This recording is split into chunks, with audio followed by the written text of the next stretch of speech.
Welcome to Real Talk, the show where we look at issues facing our youth. My name is Ome Kongo, I'm your host, and today we're going to talk about the world's newest country, South Sudan. Many people across the United States and across the globe really do not know what's taking place, and particularly how our young people have been involved in helping to make change with that situation. So today I have a very special guest from the Sudan. Her name is Niemat Ahmadi. She's the Diaspora Outreach and Advocacy Coordinator for the Genocide Intervention Network and the Save Darfur Coalition, and she's going to share a little bit of the history as well as the current situation with Sudan. Niemat, welcome to the show. Thank you, Kongo. So can you just give us an overview of what's been taking place in Sudan? So many people may have heard the name Darfur, may have seen the word Sudan on the news, but don't really understand what's been going on. Could you give us an overview of what's taking place there? Actually, Sudan, the name Sudan means the land of black. And what has been going on in Sudan is that in the center of the Sudan, there is this Arab elites who inherited the ruling power from the British colonial, and continue to dominate the country's resources, ruling power and civil services and everything, while depriving and marginalizing the rest of the country, whom are basically indigenous African people of Sudan. Sudan is about 95% African people, but they are trying to make Sudan an Arab country. They force us to speak one language, which is Arabic, and they also impose Arabic culture, and they also want to create the country where only Arabic and Islam and Arab culture would be the dominant. And that is why most of the people have been marginalized, like the people of Darfur, my home region, that is currently the 8 years genocide is still ongoing. The people from the South Sudan that they just got their independence, and the people from Nuba Mountains, Blue Nile, and Eastern Sudan. These are all people are African, but the government is imposing Arabization over them, try to change the identity of the people and their language and religious. So when people protested this, the government starts killing people and removing them from their own land. Wow. So even though a new country has been formed of South Sudan, you're saying that within the former entire country of Sudan, even though it's broken apart now, but now there are still problems as it relates to the Arab leadership attacking the black population, basically, of South Sudan. You're saying, so even though the country has its independence now, there's still killing that's taking place. Well, let me tell you this, like Sudan is 6 regions. And South Sudan is only one region from the rest of Sudan, and out of those 6 regions, the four other regions are suffering the same problem as South Sudan. Therefore, for example, the genocide has been going on for 8 years now. The people of Nuba Mountain, they fought along with the people from South Sudan, but the comprehensive peace agreement that was signed in 2005 have granted the Southern Sudanese the right for self-determination, but for the Nuba people, they did not get that right. They were left to have a popular consultation. And then for their popular consultation, they have to have election first. When they went for that election, given the fact of having Bashir in power, and his party is represented in that region, they manipulated, they rigged the election. And then there is a guy, his name is Ahmad Haroun, who used to be the former Interior Minister of Interior in Darfur, who committed genocide and indicted by the International Criminal Court. That is the person who was imposed on the people in Nuba Mountain. He was elected by falsing the election, and he was brought there because he's a pro-government person. And after that, right after the election, he came and started manipulating the religion and currently is killing the people of Nuba Mountain. If you can hear a lot in the news these days, they're speaking about possible ethnic cleansing, war crimes have taken place, the people of Nuba Mountain are driven out of their homes, and the bombing is still continue. But another issue is that the ongoing genocide in Darfur, as has been downplayed by many officials, but is still going on. In Darfur, we have over 4 million internal displaced people that was driven out of their homes, and currently they are living in the internal displaced camps. There are about 250,000 people living in Chad. There was earlier international troops that were protecting them. The Chadian government and the Sudan government made a deal through which they forced the international forces out of Chad, and they are left vulnerable currently. Chadian government have no strengths, or their military are not qualified to protect those people. And in most cases, they are surrendering the internal displaced or refugees leaders who are outspoken about their issues to Sudan government. We have in Central African Republic over hundreds of thousands of people sitting there.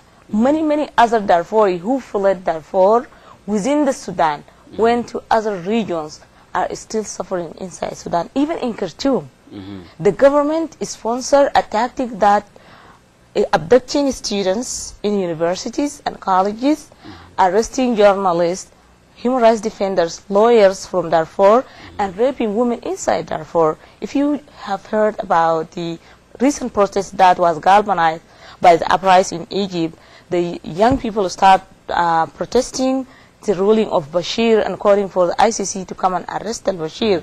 They arrested so many students from Khartoum. Among those students, they picked Darfuri students, and among those students, 2 Darfuri girls were raped brutally by the government security personnel inside Khartoum, the capital of Sudan. Now, you talked about the people in Darfur and in the Nuba mountain region being assaulted and having genocide committed against them because they're black. Are there other issues going on? Are there resources that the South has that the North does not have, or is it primarily just a religious issue? Or, you know, are there minerals like in the Congo? We have diamonds and gold. Are there resources like that in southern parts of Sudan that the Arab North wants access to? Actually, the South has oil. Oil, okay. Yes, the South has oil, but also Darfur has oil, has a lot of minerals and gold and so many different type of resources that can be used. And that is why, in addition to the government want to change the demography of these African people by bringing Arab from the neighboring country to resettle in their land, also they want to push people out so that they can take these resources with no one claim those resources. Because this land is, Darfur is, Dar is homeland, and Four is the 4 tribes, indigenous African tribe in Darfur, who used to rule Darfur for about 7 centuries before Darfur was part of Sudan as a current political entity. So that is why Darfur has history and cultural heritage, and they have this history of ruling themselves by themselves. Then they wanted to wipe out, to remove that history. So no longer any indigenous African people like the people of Darfur will claim that they have the history and they have the world's historical heritage in Darfur. And then to remove them, change their identity, and bringing more Arab from Niger, Central African Republic, Mali, and Chad to become dominant so that they can vote for the Northern government, for the Arab elite government that is sitting in Khartoum. That's amazing. Now, you mentioned a couple of minutes ago that there's been a lot of silence as relates to the international community or people speaking up as to what's going on. What is the role of the United States? Has it been supportive of the black populations of Sudan? Is it in support of Bashir? What is their stance as it relates to Bashir going to the International Criminal Court? Where does the United States stand on all of this? Well, in terms of the role of the United States, I also have to appreciate something that has been done. Along the years of this suffering during the genocide in Darfur, the United States has been contributing to the emergency relief that is going to provide life-saving aid assistance. But in terms of imposing political will or creating political will to end the suffering, to end the genocide, the United States is among the first countries in the world to recognize the crisis in Darfur as a genocide. Unfortunately, today, 7 years after that declaration, the United States could do nothing to stop the genocide. And that is the question, like, if you cannot manage the crisis. You have to end the crisis. Our people have suffered for so long. And in the case of Darfur or Sudan, the government, al-Bashir regime, the government of Sudan, the head of the state, is the one who killed its own people. And they sponsored this militia of Janjaweed from Arab tribes to kill the African people. Then, in this kind of cases, it is the role of the international community to protect the people. Because genocide is an international crisis, and it requires international effort to be stopped, to be ended there. But the United States has done little in terms of ending the genocide in Darfur. That is why we just, like 2 days ago, we had a rally, we had a hunger strike for 24 hours before the White House and all over the world to protest this lack of the inaction of the international community, and this has created the culture of norm of promoting immunity for genocide crime, which is intolerable for us and for everybody in this world. Now, who are some of the other people who have been involved in helping raise awareness about what's taking place in the Sudan? Mainly, many people have been involved really heavily in this issue.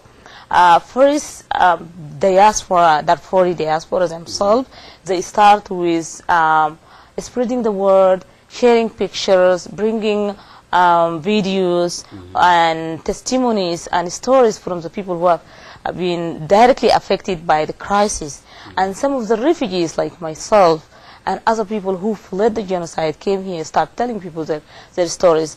I have been traveling all over the state. I went to more than 21 states in the United States, so many other people.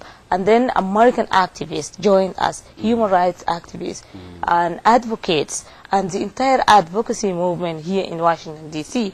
and other states. They are working together to raise awareness and also to push the U.S. government to take more serious measures to stop what is going on in Sudan. And we also have Darfuri diaspora in the exile in other countries like in Europe, Australia, Middle East, and Canada, also going around raising awareness, telling people, and creating their own organization so that they can be advocate on behalf of their own people. And do you feel like the movement is, I know we're not where we want to be, but do you feel like overall there's been some successes?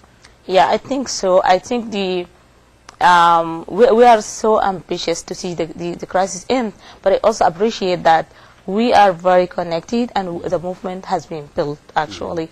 Starting from the very young people, students, and religious leaders, advocates, human rights defenders, and some of the government officials, like members of the Congress, who took the champion for Sudan and Darfur, and so many other people who have involved, celebrities, people like you, so many other people who have come together because of the cause. Like, there is a strong connection among us, and I think the movement has been built.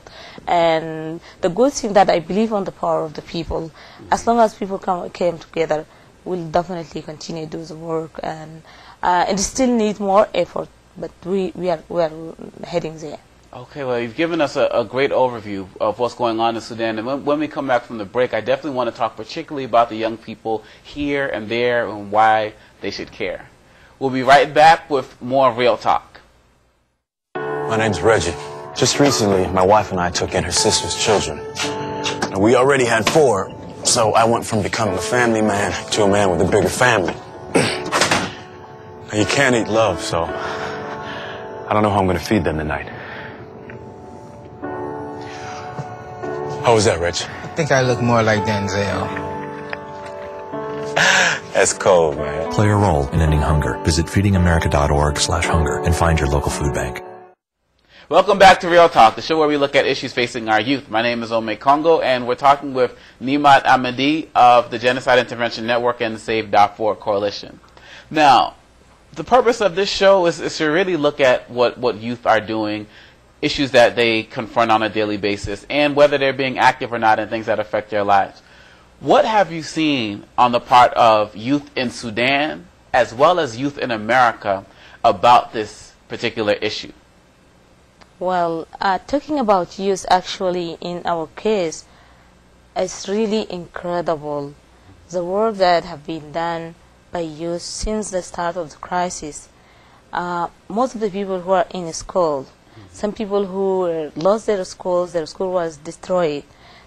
Some of them, they came with their families to live in the camps. They become they created committees and become representative, especially those who went to school and they can speak other language, like for example English. So they became spokespeople for their people in the camp when there is any international delegate coming. So they also work on collecting information, reporting incidents, monitoring human rights situation. And in the exile here, in like for example in the United States, we have the young people who are traveling around the country telling their stories. They're starting from their schools, from their peers, and then going to their neighborhood. And you were just there at the rally that we have this weekend that brought about 500 people. That was initiated by one of the youngest Darfuri leaders. His name is Al-Faril. He have never went to school in Sudan. And he was attacked by Janjaweed and thrown into the fire. He was supposed to be burned completely, but luckily he was rescued. And he went to Khartoum and lived as a street child for 2 years. And then finally his eldest brothers escaped to Egypt. And then they were relocated to the United States here in Portland, Maine. Then finally he was lucky to be reunited with his family. When he came here, he said, one thing if I can do, I would do whatever I can in my power to help my people. And he went to school, he learned English. Now he becomes the #1 advocate, traveling all over the United States to educate the elementary schools, high schools, college students, and so many other groups just to tell them about the genocide in Darfur and how horrible it was, and trying to create awareness that we have to work together to end the genocide in Darfur, but to be prepared to prevent any other genocide from happening all over the world. So they are really doing incredible work, but I think a lot of effort is still needed for them to be done, because currently we have those students who are still in Sudan. They have struggled. They try to, even though they are suffering, they try to continue to pursue their education. When they come to Khartoum, they are abducted, killed, imprisoned, tortured, and sometimes they dismiss them from school when they feel that they are doing good with their studies. So there's a lot of issues and challenges that confronting Darfur youth particularly, and other Sudanese youth. And recently, after the last year election in Sudan, everybody was so frustrated. In addition to the crisis that is ongoing in Darfur, people in Khartoum were so frustrated. And there is a lot of youth movement now emerged in Sudan. There is Youth for Peace, Youth for Democracy, there is Griffin Group, and now these groups are all working together to connect with their counterpart in the diaspora through the internet. But yes, the government is now disconnecting internet and phone lines so that they can prevent them from communicating and reporting what is going on inside Sudan. But there is a lot of hope that these youth, if they get the opportunity, if they get the chance, if they are supported and empowered, they will definitely make a huge difference. Because, and for me, it's like talking about youth is of particular concern and importance for me. These are the future leaders, and if we don't give them much care that they need now, so an entire generation will be lost. But if we have done our effort to support them, we will definitely be in a position to rescue not only the youth in Darfur but the entire community, because tomorrow they are the one who will go back and lead that community.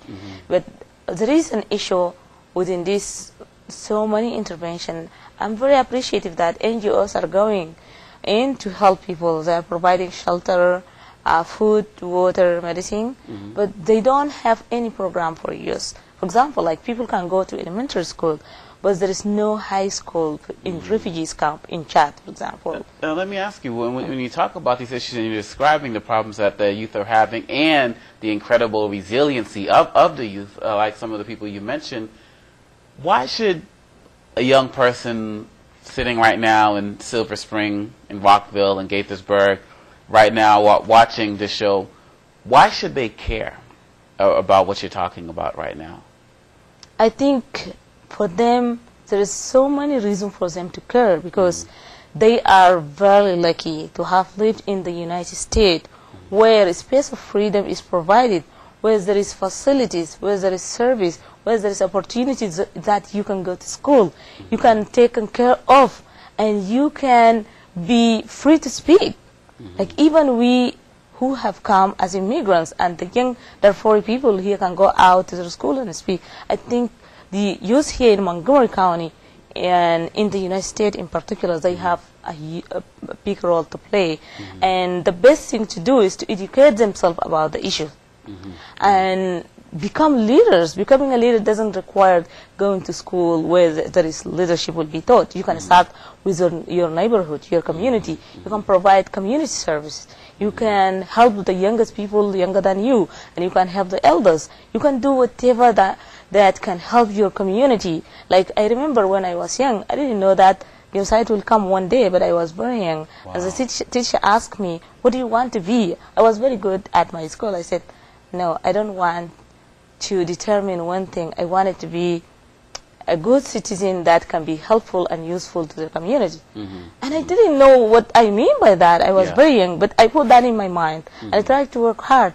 But I feel that, like, even though it's very little in comparison to the current crisis that is going on, I started my activism when I was in high school. And I continue to be a human rights advocate until today.